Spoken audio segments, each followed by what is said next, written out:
Hey there, so today we're back with the Trailfire LX with our Comet clutch that we've kind of gone through, cleaned up a little bit, and made sure it's serviceable for our new engine here that we put in it. And today's video we're going to go through the process of installing your Comet clutch and then also lining up your drive shoes. It's important to line your drive shoes up because if you don't, your belt will not be aligned correctly and you'll wear out prematurely. And that would kind of suck buying, a brand new $50 belt and if it doesn't even last 100 miles. So let's get into it. Well, hopefully we'll have it running by the end of this video. First thing we're going to do is clean up our engine stub and the corresponding taper in the clutch. I use acetone for that because acetone cleans up good and it doesn't leave a residue on there.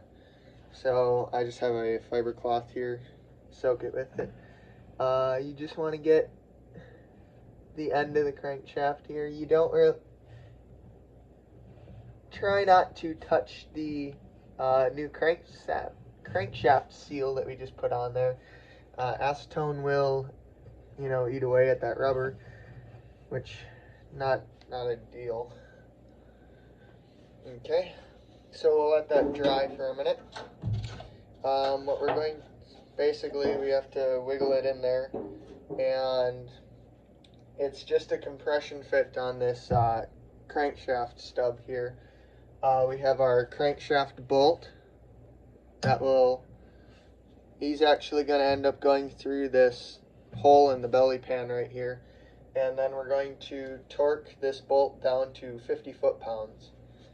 And so I've got that set already. So our clutch should be good here. You might have to wiggle this in here. Not so bad. Sometimes these will fight you a little bit.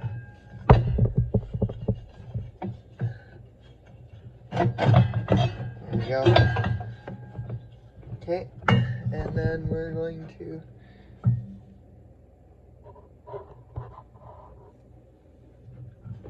just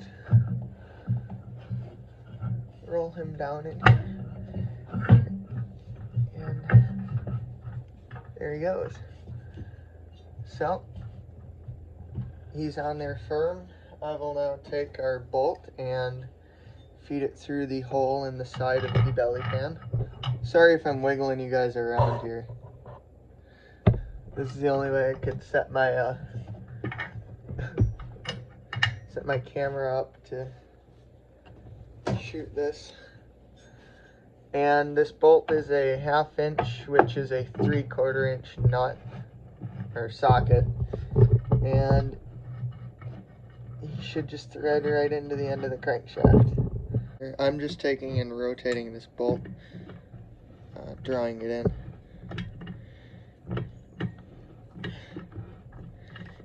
And these bolts are designed, well, they're right-hand thread, and as the engine's running, he's spinning like this. They should self-tighten in theory, or at least that they won't come loose on you.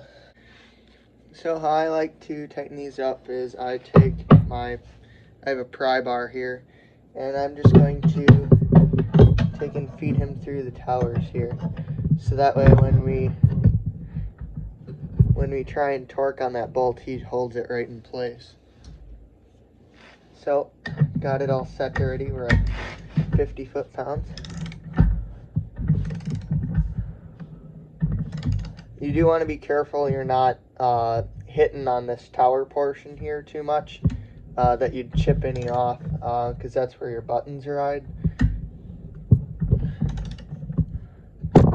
Nope.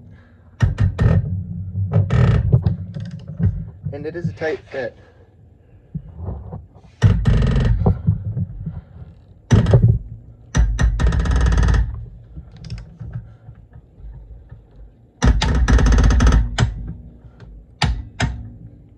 There, you can hear my torque wrench clicking, and now that's tight. So the only way that should come off of there is with the correct Comet clutch puller. Sorry the video is kind of crappy. This is a weird ass angle to try and get in, and but now that that's on there, the next thing we should have to do is align our two clutches here. So there's four bolts that hold the engine onto the engine mounting plate. You can't really see it, but right down here is the plate.